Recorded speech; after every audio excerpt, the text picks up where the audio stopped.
텔레그램 어떻게 활동하신 겁니까? 교도관들 돈으로 매수한 겁니까? 죽음의 공포 속 천일지라는 말은 단순한 과장이 아니었다. 그것은 실제로 한 인간이 매일같이 느껴야 했던 공포와 절망, 그리고 끝이 보이지 않는 심리적 압박의 시간이었다. 박광열에게 협박을 받았던 오혁진 기자는 마침내 입을 열었다. 그의 고백은 단순한 피해의 사실의 나열이 아니라 인간의 존엄이 어떻게 무너질 수 있는지를 보여주는 처절한 기록이었다. 그는 떨리는 목소리로, 그러나 더 이상 숨기지 않겠다는 결심이 담긴 눈빛으로 지난 천일의 악몽을 꺼내 놓았다. 매일이 마지막 날일지도 모른다는 생각으로 살았습니다. 라는 그의 한마디는 듣는 이들의 숨을 멎게 만들기에 충분했다. 오혁진 기자는 처음 협박을 받았던 순간을 또렷이 기억하고 있었다. 그것은 단순한 경고가 아니었고 명백한 공포의 시작이었다. 익명의 메시지와 수상한 전화, 그리고 점점 구체적으로 변해가는 위협은 그를 일상에서 완전히 분리시켰다. 집으로 돌아가는 길조차 안전하지 않았고 가까운 사람들까지 위험에 처할 수 있다는 두려움은 그를 더욱 고립시켰다. 그는 경찰에 도움을 요청하는 것조차 쉽지 않았다고 털어놓았다.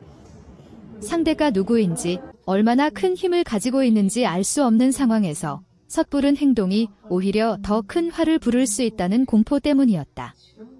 시간이 흐를수록 협박의 강도는 더욱 심해졌다. 단순한 위협을 넘어 구체적인 행동을 암시하는 메시지들이 이어졌고, 이는 오혁진 기자의 정신을 서서히 무너뜨렸다. 그는 잠을 제대로 잘 수 없었고, 작은 소리에도 몸을 움찔하는 상태가 계속되었다. 주변 사람들은 그가 변해가고 있다는 것을 느꼈지만 그 누구에게도 모든를 털어놓을 수 없었던 그는 혼자서 그 공포를 감당해야 했다. 살아남기 위해 침묵해야 했습니다. 라는 그의 말은 그가 얼마나 극한의 상황에 놓여 있었는지를 보여준다. 그리고 마침내 모든 것이 폭로되는 순간이 찾아왔다. 박광열이 한국으로 송환되었다는 소식은 오혁진 기자에게 또 다른 감정의 소용돌이를 불러일으켰다. 한편으로는 끝이 보일지도 모른다는 희망이 있었지만 동시에 새로운 공포가 시작될 수도 있다는 불안감이 그를 짓눌렀다. 과연 수감된 상태에서도 영향력을 행사할 수 있는 인물이라면 그는 여전히 보복을 시도할 수 있는 것일까? 이 질문은 단순한 가정이 아니라 실제로 많은 이들이 우려하는 현실적인 문제였다. 오혁진 기자는 눈물을 참지 못하며 말했다. 끝났다고 믿고 싶지만 아직도 전화벨이 울리면 심장이 내려앉습니다. 그의 고백은 단순한 개인의 경험을 넘어 권력과 범죄, 그리고 언론의 자유 사이에서 벌어지는 치열한을 보여준다. 그는 더 이상 숨지 않겠다고, 그리고 진실을 끝까지 밝히겠다고 선언했다. 그러나 그 용기 뒤에는 여전히 지워지지 않은 공포가 자리하고 있었다. 현재 박광열은 수감된 상태에 있지만 사건은 아직 끝나지 않았다. 그의 영향력이 안에서도 이어질 가능성, 그리고 그로 인해 또 다른 피해자가 발생할 수 있다는 우려는 계속되고 있다. 사회는 이제 묻고 있다. 과연 정의는 완전히 실현될 수 있는가? 그리고 피해자는 진정으로 안전해질 수 있는가? 오혁진 기자의 이야기는 단순한 과거의 사건이 아니라 지금 이 순간에도 계속되고 있는 긴장과 싸움의 기록이다.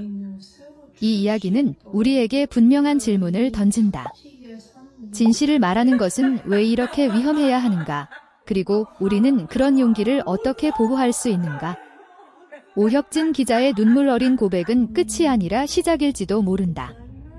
진실이 완전히 밝혀지고 더 이상 누구도 공포 속에서 살아가지 않아도 되는 날이 올 때까지 이 이야기는 계속해서 우리를 흔들어 놓을 것이다. 한편 박광열의 송환과 수감 이후에도 사건은 새로운 국면을 맞이하고 있었다. 수사당국은 그의 과거 행적과 네트워크를 철저히 조사하기 시작했으며 그 과정에서 예상보다 훨씬 광범위한 영향력이 드러나기 시작했다. 단순한 개인의 범죄가 아니라 조직적이고 체계적인 구조 속에서 이루어진 일일 가능성이 제기되면서 사건의 무게는 더욱 커졌다. 이러한 상황 속에서 오혁진 기자의 증언은 핵심적인 단서로 주목받았고 그의 용기는 많은 이들에게 큰 울림을 주었다. 그러나 동시에 그의 존재 자체가 또 다른 표적이 될 수 있다는 우려도 함께 제기되었다. 이와 동시에 언론계 내부에서도 큰 변화의 움직임이 일어나고 있었다. 오혁진 기자의 사례는 기자들이 직면할 수 있는 위험을 다시금 환기시키며 보다 강력한 보호장치의 필요성을 강조하는 계기가 되었다. 여러 언론사들은 내부 시스템을 점검하고 위험 상황에 대응하기 위한 매뉴얼을 재정비하기 시작했다. 또한 기자 개인에게 책임을 떠넘기는 것이 아니라 조직과 사회가 함께 보호해야 한다는 인식이 확산되고 있었다. 그리고 이 이야기는 아직 끝나지 않았다. 어쩌면 이제 막 시작된 것일지도 모른다. 진실은 드러나고 있지만 그 진실이 완전히 빛을 보게 되는 날까지는 여전히 많은 시간이 필요할 것이다. 그 과정에서 또 어떤 갈등과 충돌이 벌어질지 알 수 없지만 한 가지는 확실하다. 더 이상 누구도 침묵 속에 서로 고통받아서는 안 된다는 것이다. 오혁진 기자의 눈물은 단순한 슬픔이 아니었다. 그것은 경고이자 호소이며 동시에 희망의 신호였다. 그리고 그 신호는 지금 이 순간에도 우리 모두에게 묻고 있다. 우리는 과연 이 이야기를 어디까지 외면할 것인가? 아니면 끝까지 지켜보고 변화를 만들어낼 것인가?